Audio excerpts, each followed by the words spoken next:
Olá, estão todos bem? Eu aguardo, espero que sim. Queridos, nós estamos aqui, voltamos para estudar um pouco sobre o presbiterianismo. Conheça a nossa fé, né? Esta é uma classe virtual da Igreja Presbiteriana de Santa Rita do Sapucaí, na congregação presbiteriana da Nova Cidade, aqui no sul de Minas. Mas eu sei que tem outras pessoas que estão olhando neste canal. Então, para nós, isso aqui são aulas preparatórias para quem vai fazer a pública profissão de fé na Igreja Presbiteriana. Se você não é de Santa Rita, é do Sapucaí, sul de Minas, é de outra cidade, está usando, estas aulas não substituem as aulas na igreja de vocês, né? Não adianta chegar para o pastor presbiteriano e falar: estou fazendo aula com o reverendo Wagner, né? Talvez ele nem conheça o reverendo Wagner, né? Somos quase 5.000 pastores da Igreja Presbiteriana do Brasil. Mas daí manda o canal para ele, quem sabe ele fala: ô Wagner, dá aula para mim. Mas não substitui a aula lá na sua igreja, tá bom? Mas você pode acompanhar aqui sem problema algum, né? Conhecendo um pouquinho mais. Então, o meu propósito é apresentar de uma maneira muito simples, nada de termos complicados, tal, o que é a Igreja Presbiteriana do Brasil, né? O que é o presbiterianismo? Que nome estranho esse, né? Então, a primeira coisa que eu tenho que dizer é que presbiterianismo não é a doutrina bíblica que nós usamos. Presbiterianismo é o sistema de governo da igreja. A igreja presbiteriana, ela é governada de uma maneira chamada democrático-representativa, assim como a república, né? Onde a população ela vai e vota os seus representantes por um período de tempo. A igreja, o nome presbiteriano vem do sistema de governo. Tá? Existe o sistema de governo episcopal, onde um manda na igreja inteira, um comanda, melhor usar essa expressão, né?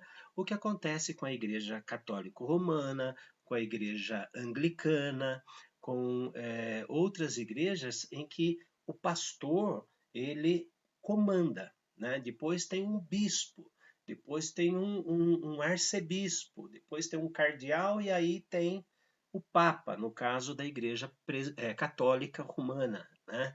Então existe uma hierarquia, mas na paróquia é o padre que comanda ali.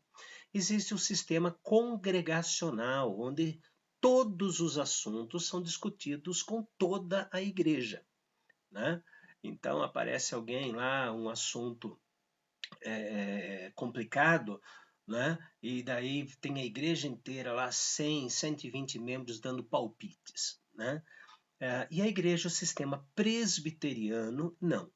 A assembleia da igreja, que é constituída pelos membros que fizeram a profissão de fé e foram batizados, ela elege por 5 anos os presbíteros, já falo sobre eles, e por 5 anos os diáconos. Elas podem também, a critério do conselho, votar para pastores de 2 a 5 anos, né? E terminado esse tempo de 5 anos para presbíteros e diáconos, eles podem ser renovados em Assembleia Geral ou elegem outros no lugar. Então, o nosso sistema é democrático representativo, onde a Assembleia reconhece os dons espirituais e as virtudes necessárias. Outra hora nós falaremos sobre isso, que está na primeira carta de Paulo a Timóteo, capítulo 3, de 1 até 12, encontra nestes homens essas virtudes cristãs e elegem por voto secreto, elegem os presbíteros por um período de tempo. Tá? Esses presbíteros reunidos formam um órgão que nós chamamos de conselho da igreja. Os diáconos formam a junta diaconal da igreja. A junta diaconal é para a assistência social da igreja, é para auxiliar na distribuição, na recepção e distribuição de cestas básicas, de acolhimento aos visitantes, cuidar dos enfermos da igreja. Então, são os diáconos, não fica apenas esse tipo de serviço para o pastor, mas são eles, são os diáconos que auxiliam o pastor nesse tipo de trabalho. Já os presbíteros, eles são os responsáveis pela parte administrativa da igreja, né? Tudo que é de administração da igreja, recepção de novos membros, exclusão de membros por transferência ou até mesmo por disciplina, isso cabe aos presbíteros. São degraus? Não, não são degraus. Pastores, presbíteros e diáconos têm a mesma graduação de importância dentro de uma igreja. O pastor se destaca um pouco mais porque ele dedica a sua vida completa, seus 24 horas do dia, para a causa do evangelho. Ele vai fazer sua faculdade de teologia, suas pós-graduações, mestrados, blá, blá, mas ele está ali para atender a igreja espiritualmente. E os presbíteros também, né, atendem a igreja espiritualmente, os diáconos também atendem a igreja espiritualmente, pregando, dando aula à escola dominical, estudos bíblicos em lares, assim como presbíteros e pastor, só que não dão o tempo integral.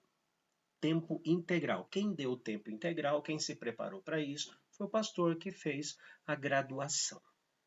Este conselho, de 1 em 1 ano, né, anualmente, entre eles são eleitos os vice-presidente, as funções, né, de vice-presidente, primeiro, segundo secretário, tesoureiro, é eleito também o representante no presbitério, que é um órgão acima, o suplente dele. Então, o conselho da igreja elege, veja, a Assembleia elegeu os presbíteros formam o conselho, composto de presbíteros, elege a diretoria do conselho, o pastor sempre o presidente, né? Por causa por ser ele um presbítero também, só que um presbítero docente, o presbítero que ensina. E os outros presbíteros são chamados de regentes. Acima de uma igreja presbiteriana, de uma igreja local, existe um órgão superior, vamos dizer assim, chamado de presbitério. O que é o presbitério? É a reunião de igrejas presbiterianas que se localizam numa pequena região, né? E que estes conselhos elegem um presbítero representante da igreja, um suplente, tá? E o pastor vai porque o pastor é membro do presbitério e não membro de igreja. O pastor é membro do presbitério.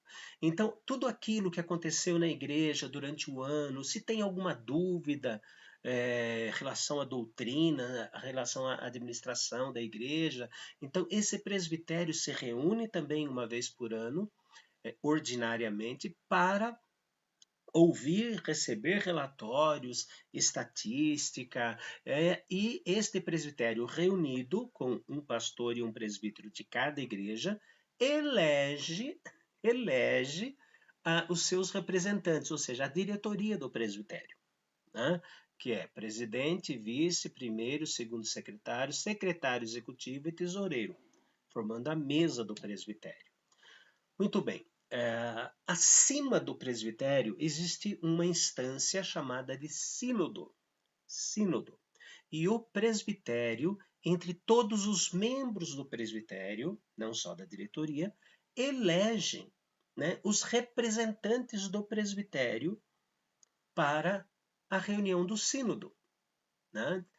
São 3 pastores e 3 presbíteros, e 3 suplentes para pastores e 3 suplentes para presbíteros.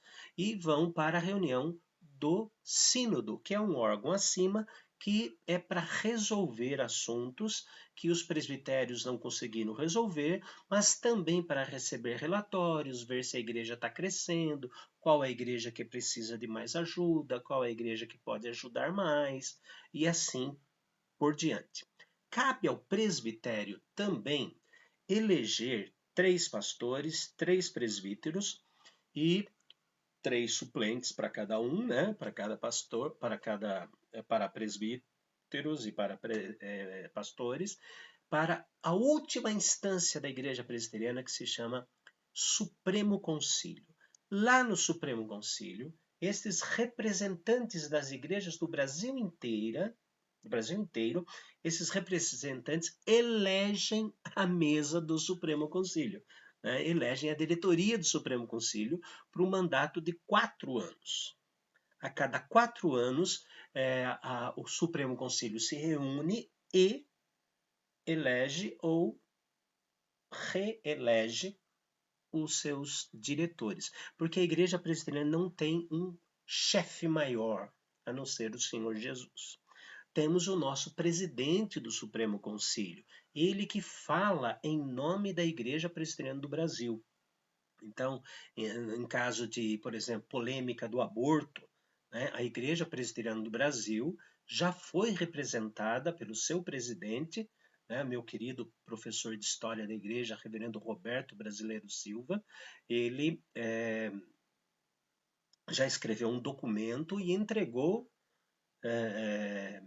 diretamente à Câmara, à Assembleia Legislativa, Assembleia não, a Câmara Legislativa lá em Brasília, para o Senado, para a Presidência da República, lá na época, lá no início da discussão sobre aborto, sobre homofobia. A igreja já tem um documento sobre isso, somos contra a homofobia, né? Mas mantemos a nossa posição contrária ao pecado que a homofobia traz, né? Mas não somos caçadores de homossexuais, de forma alguma, né? Alguns aí podem entrar na igreja, mas não se filiam à igreja, né? Eles podem participar de culto, a gente tem amizade, a gente conversa. Se caso eles chegarem ao ponto de dizer assim, queremos deixar isso, né? Então aí sim que nós atuamos, tá? Então, presbiterianismo. Presbiterianismo é sistema de governo e não doutrina.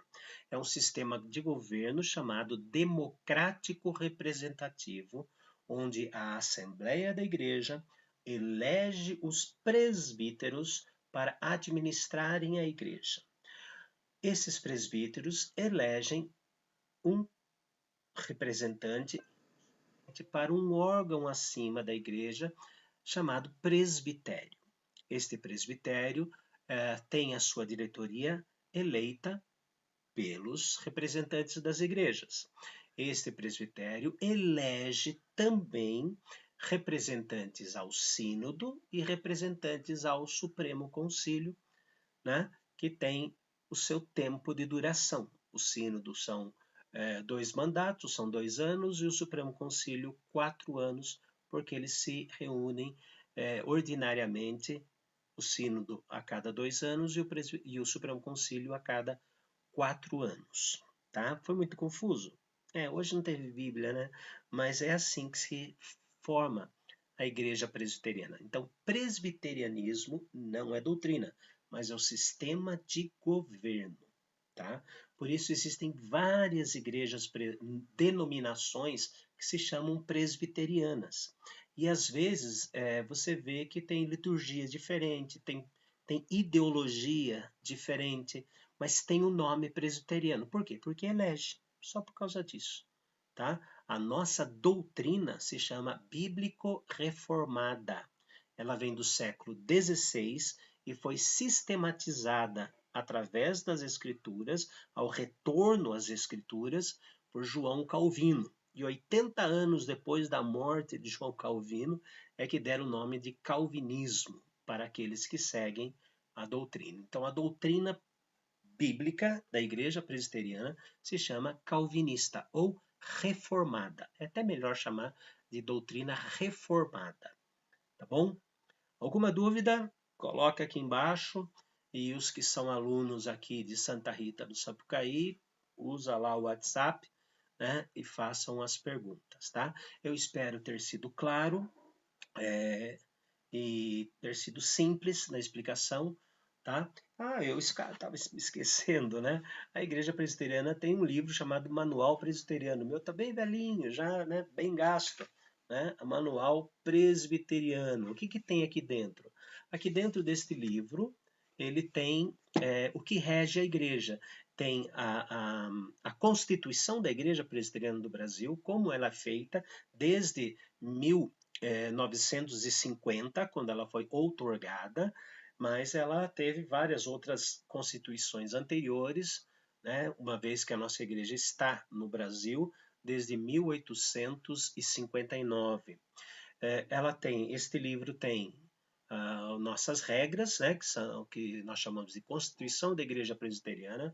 Temos o Código de Disciplina, que é o nosso Código Penal da Igreja Presbiteriana, como é que se faz um tribunal, como é que se exclui um membro da igreja por rebeldia, como é que se exclui um pastor, como é que se restaura um membro da igreja, como é que restaura um pastor, né, o pastorado. Então, existe o nosso código de disciplina, existe o nosso princípio de liturgia. O que a igreja presbiteriana pode fazer em liturgia e o que ela não deve fazer em liturgia, né, em cultos. Nós temos isso e depois, no final do livro, nós temos ali modelos, né? Modelo de estatuto de presbitério, estatuto de igreja, regimento de junta diaconal. Esses estatutos já são pré-aprovados, né, pelos cartórios, já estão dentro da lei, né, estão pré. Então, ali são modelos. Então, a igreja vai ser organizada, ela, por enquanto, é uma congregação, a igreja mãe, sede, ela começa um ponto de pregação, umas reuniões uma vez por semana numa casa, daí o número de pessoas cresce, daí aluga-se um lugar, ou compra-se um terreno e faz um templo, e esse templo vai crescendo, os membros vão crescendo, através dos dízimos e das ofertas, a igreja começa a se autossustentar, ela consegue pagar água, pagar luz, pagar as despesas de limpeza, as despesas com revistas de escola dominical, com despesas com pastor, né? Se ele tem o tempo integral, né? Então ele vive disso, né? Aluguel, enfim, ela tem essa condição, então ela vai vir à igreja. Então ela pode se transformar numa igreja. E para ser transformada numa igreja, existe uma assembleia. Lembra que eu falei? A assembleia se reúne, né? Tem um culto especial, no meio desse culto a assembleia se reúne e elege pelo menos 3 presbíteros e 3 diáconos. E esses homens eleitos são instalados, né, investidos e ordenados durante aquele culto, né? E a assembleia ali então nasceu a igreja.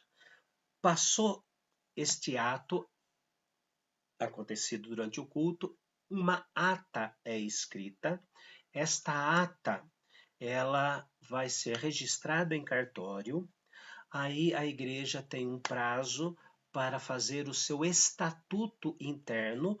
Aí então aqui já tem um modelo aprovado, né, pela Constituição brasileira também, né? Então aqui tem o modelo e aí é registrado em cartório e a igreja recebe o seu CNPJ e ela se transforma então numa igreja não autônoma, mas uma igreja que não necessita mais da mãe, da igreja sede.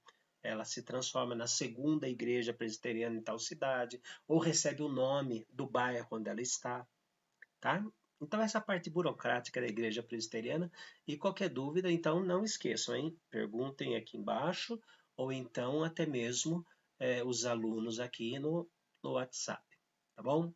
Um abraço para todos vocês, que Deus abençoe ricamente a vida desta gente querida. Até mais. Fui.